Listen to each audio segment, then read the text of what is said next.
This is part 3 of series of videos on systemizing your dental practice. In this video, we're going to take one of the systems we talked about in part 1 and 2 and use it as an example and go through the process of creating an SOP document.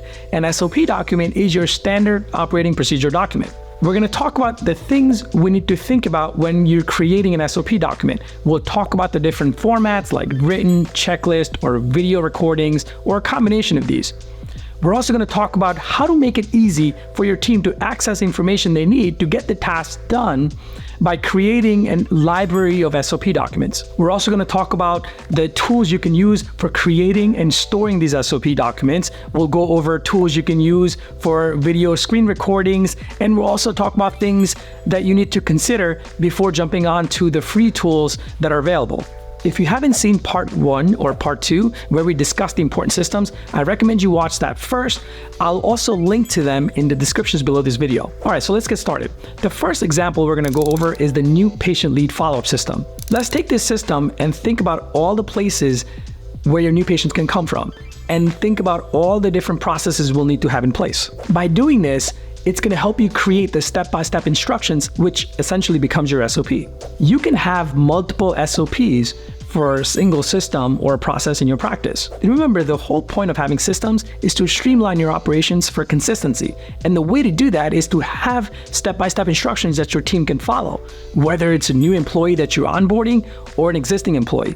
When we're talking about a system for new patient leads follow-up, you may have multiple marketing channels that are active in your practice, like direct mail, Facebook, Instagram, Google Ads, etc. The reason why I'm drawing this out is to show you the process that I'm going through when I'm thinking about implementing a new system in my practice. So this isn't set in stone. You can do it however it fits your practice. For each of the marketing channels, you're gonna have a different process. For Facebook, if you're doing a lead ad, you're gonna have forms directly on Facebook, or a form directly on your website that your prospective patients are going to want to fill out to get in touch with you. They could also directly contact you through Facebook Messenger, and it's the same thing for Instagram. They could either fill out the forms or send you a DM.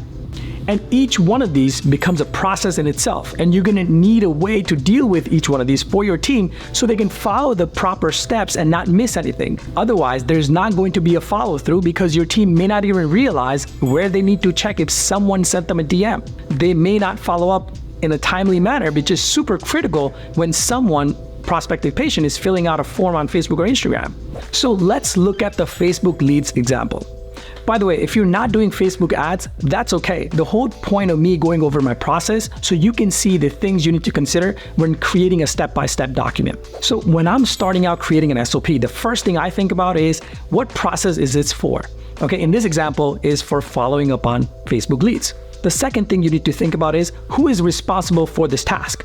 You want accountability. If you as the owner are reviewing the ROI on your Facebook ads and you're looking at the leads that are coming in, but you want to know whether or not they're being followed up on, well, now you know who to go to because that specific person or team member has been assigned the responsibility for this task. And now that you know who's responsible for the task, the third important thing you want to do is to create the SOP document with that person. So you're probably wondering, why should I involve my team member when I'm creating my SOP document? When you involve the person responsible for the task in creation of the SOP document, you're going to have more follow-through with the actual task. By including them in the process, you're giving them an opportunity and empowering them to actually take the lead on something. They're going to feel a sense of ownership and accountability when they're involved in the process. And also, since they're the ones who are going to be performing this task every day, they're going to have valuable insights and feedback to help you improve this process over time. Another good reason for involving your team members is you can use this opportunity to address any concerns or challenges with this team member. Okay, so now let's actually get to creating the SOP document for following up on Facebook leads. So think about the first thing that happens when someone comes through your Facebook lead ad and they fill out the form directly on Facebook, or they go to your website and fill out the form. Where does the information go? How does your team access the information so they know that someone's trying to reach out to them? Remember, the purpose of this process is for your team to reach out to them as soon as possible when someone's trying to reach your office. Depending on how your Facebook ads is set up, there are multiple ways of getting access to the leads that come through your ad. You can download the lead data in a CSV or an Excel format and then import it manually into a Google Sheet or an Excel sheet. You could also have notifications set up through SMS or email, meaning whenever a lead comes through your Facebook ad, you'll be receiving an SMS and or email. But for this specific example, let's actually go through the process of creating the SOP for getting the leads data and then importing it into a Google Sheet. To download the leads data, well, you'll need to give your team access to the Facebook Ads Manager. So now you need to write out a step-by-step process on how your team can access the Facebook Ads Manager, download the leads data so they can view the leads. And for this, you've got multiple options.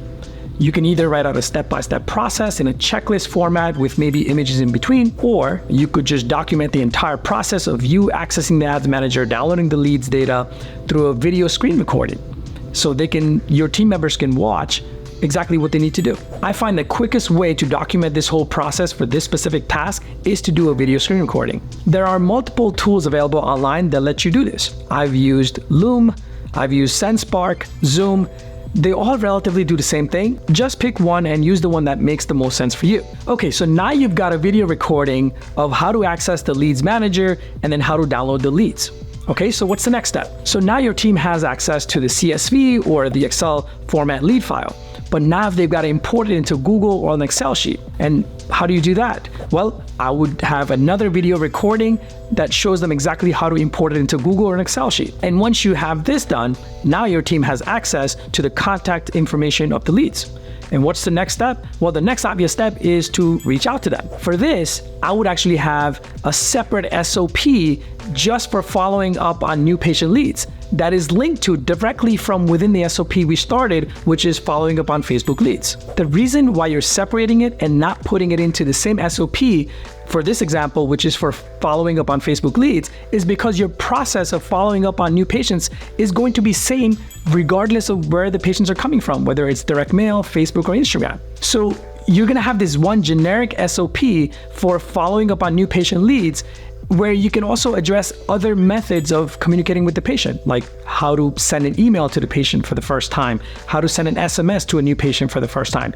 You could even include SMS and or email templates within this SOP. And since this process is shared among all your marketing channels, you could just link to this one SOP from all the other SOPs for different marketing channels. You can do this in many ways. This is just one of the ways I would do it.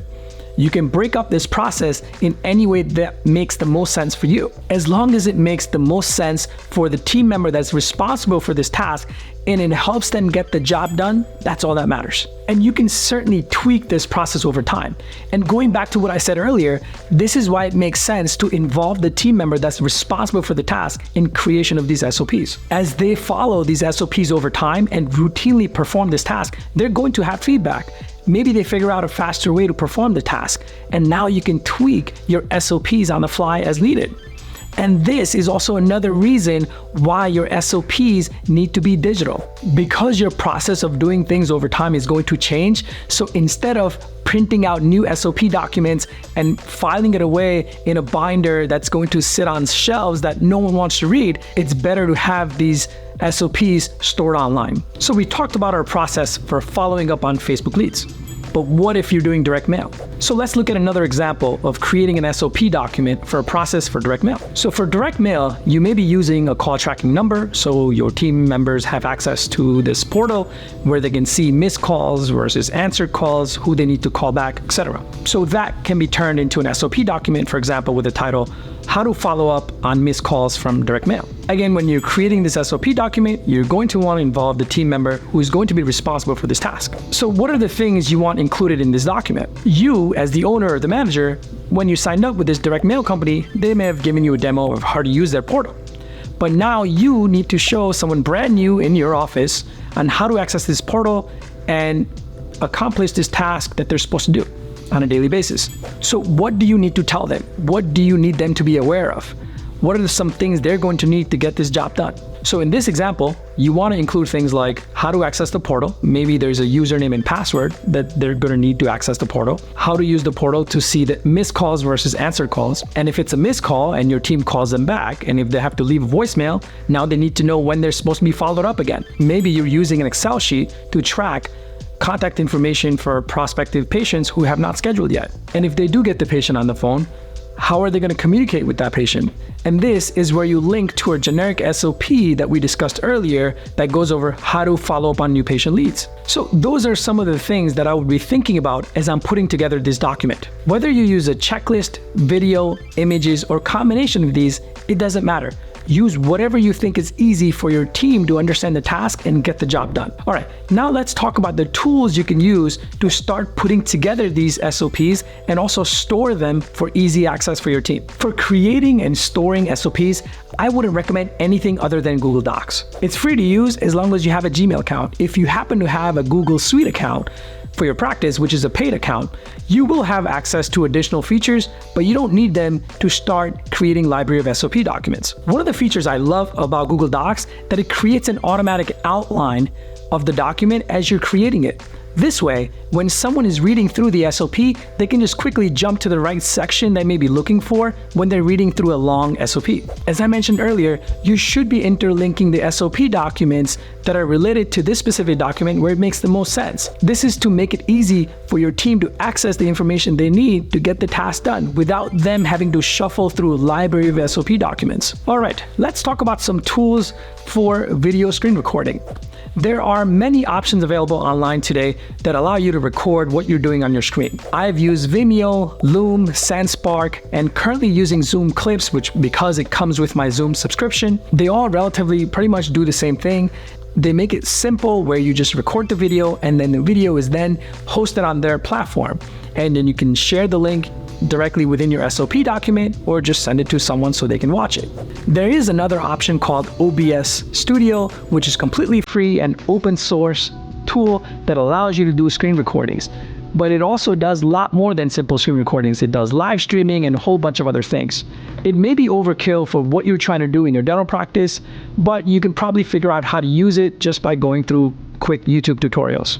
However, once you do record the video using OBS, you'll still need a way to host that video somewhere. And speaking of hosting, let's talk about YouTube to host your videos. If you happen to have a YouTube channel or account, you can host your videos there for free. But usually, the videos that you want in your SOPs are your internal process for your practice, and I would not want to make them public. So you have to list them as private on YouTube. Once you mark the video as private, the only way to share it with someone is by sharing a link directly to that video. So the person viewing the video or who you've shared it with must be signed into a YouTube account to view the video. If this sounds a bit too confusing, that's because it is. And when it comes to watching the video directly from your SOP, it's not super simple for your team to access this video because they must be signed into their YouTube account also. It's just too many steps and too much friction. So I actually usually just stick to the other options I discussed earlier, like Vimeo, Loom, or Zoom Clips, where you just record the video and you just share the link. It's hosted on their platform, and then you just share the link or embed the video into the SOP document. For Loom and Vimeo, you can start with the free plan, but there may be limitations of how many clips you can actually create under the free plan. Just start with the Loom free plan and it will do everything you need. And if you find you like it and you use it often, I believe you can go ahead and sign up for their paid subscription, which is about, I believe, $12.50 a month, which is very reasonable. Again, don't spend crazy amount of time looking for the best tool. Just start with a free plan and go from there. The point is to get started with the implementation without getting bogged down with details of analyzing of 1,000 tools that are available. I hope this was helpful in getting you started if you're thinking about systemizing your dental office operations. Remember, your systems will and should change over time as your practice grows. Your process of doing things in your practice will change, and your SOPs should reflect that. It doesn't matter if you have a high turnover of team members. If your operations are streamlined and written out, anyone should be able to follow it. That's it for today, guys. Continue tuning in, and I'll see you next time.